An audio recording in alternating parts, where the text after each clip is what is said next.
Welcome to the top 10 fastest checkmate, and number 10 on our list is Budapest Smattered Mate. You've probably seen it before, but if you haven't, here we go.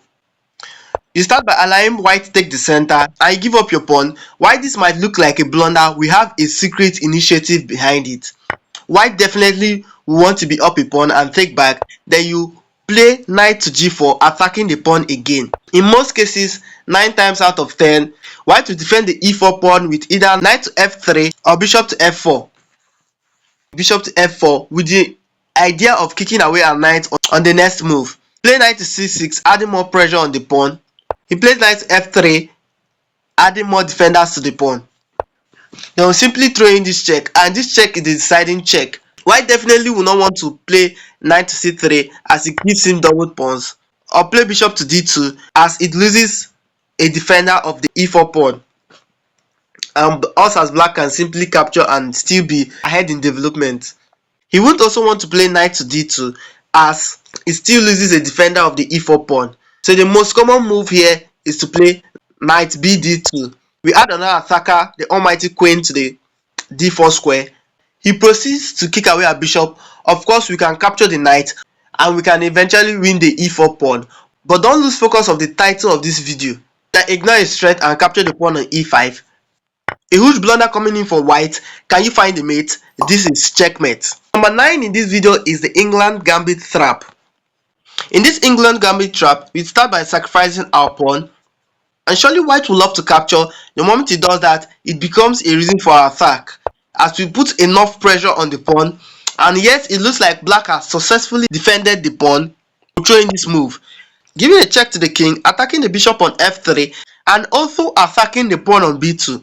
Now white will definitely not want to lose his bishop, so he must bring back the bishop, hitting the queen, capture his pawn, and threaten to capture his rook. And white says, well, he can move his bishop, hit your queen, and also indirectly defend his rook. But notice how this has 2 question marks as you throw in this killer move, bishop b4. This pins the bishop to the king. The bishop cannot capture the queen, neither can it protect the rook on a1. Well, he says, I can simply back it up with my queen. And the moment he does that, take a sigh of relief as you have already won this game. Proceed to capture his bishop, pinning the queen to the king, and when he captures back, deliver a sweet checkmate. The number 9 on our list is the Owen defense fool's mate. The Owen's defense begins right after e4. Your opponent plays b6 with the idea to fianchetto his bishop and cover the diagonal. Well, we take the center and he does just that. We bring out our own bishop, developing our pawn on e4, and this is where the killer move comes in. Black's initiative is actually we can capture and he can capture our pawn, and our rook is definitely lost. But then we throw in this stunning check, queen to h5. After a long time of thought, black says, well, he can actually sacrifice his pawn, and the moment we take, he develops his knight and chases away our queen. We can't push the pawn, as pushing the pawn results in us losing our queen. We might definitely get it back, but this position is not looking good for white. And if we want to retreat with our queen, black can then capture our rook, and black is definitely better. Throwing on yet another stunning move, pawn takes h7 check.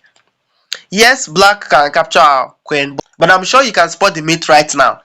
Bishop g6 checkmate. And that is the Owen's defense fool's mate.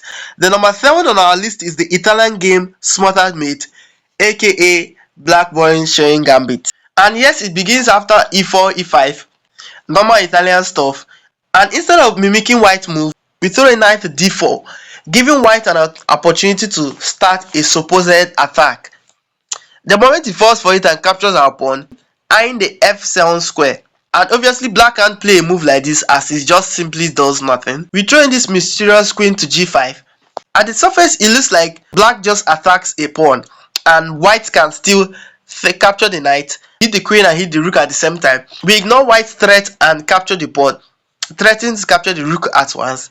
Black defends, and I'm sure by now you know it ends in a smattered mate. You capture the pawn, giving a check to the king. White wouldn't want to sacrifice his queen in the most horrible way possible, so he must defend with his bishop, and the moment he does that, knight f3 checkmate. And the 6th on our list is the Kanan Smattered Mate. The Karakan is a very good opening used at the highest level. Let me know if you want me to do a study of the Karakan.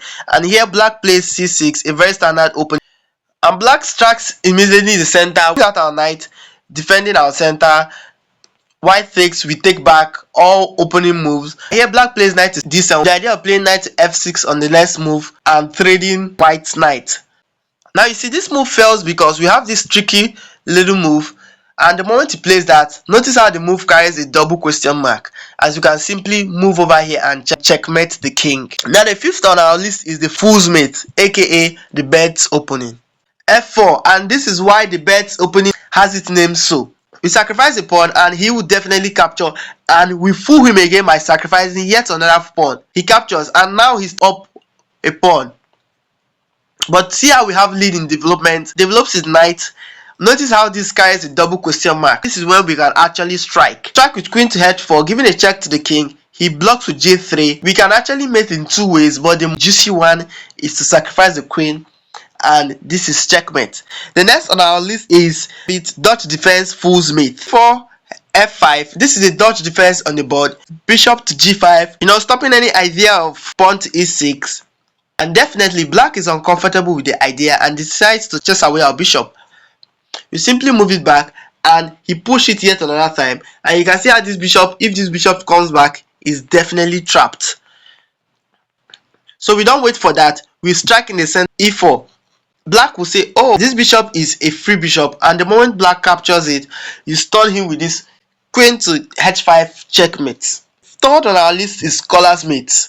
The scholar's mate is the most popular at beginner level, as it starts with e4, e5, you develop your bishop, eyeing the f7 square, proceed to play queen to h3, further strengthening your initiative on the f7 square, knight to f6, kicking away the queen, forgetting the fact that queen takes f7 is checkmate.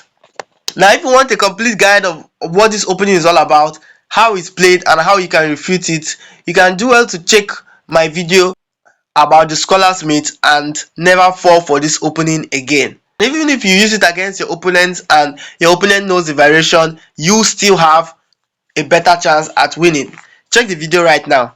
Second on our list is known as the grub attack. White begins with g4. What on earth is this move? Well, we'll take the center if we want to do crazy stuff, and white turns out even further. Well, we don't understand the reason behind this move, but we definitely understand what to do when we see this move. Checkmate. The last on our list is crazy, very crazy. Begins at question mark with an exclamation demanding a justifiable reason for the move. Take the center, obviously, and yet another blunder, f3. I'm sure you guys can spot the mate, and for those that couldn't, queen to h4 checkmate.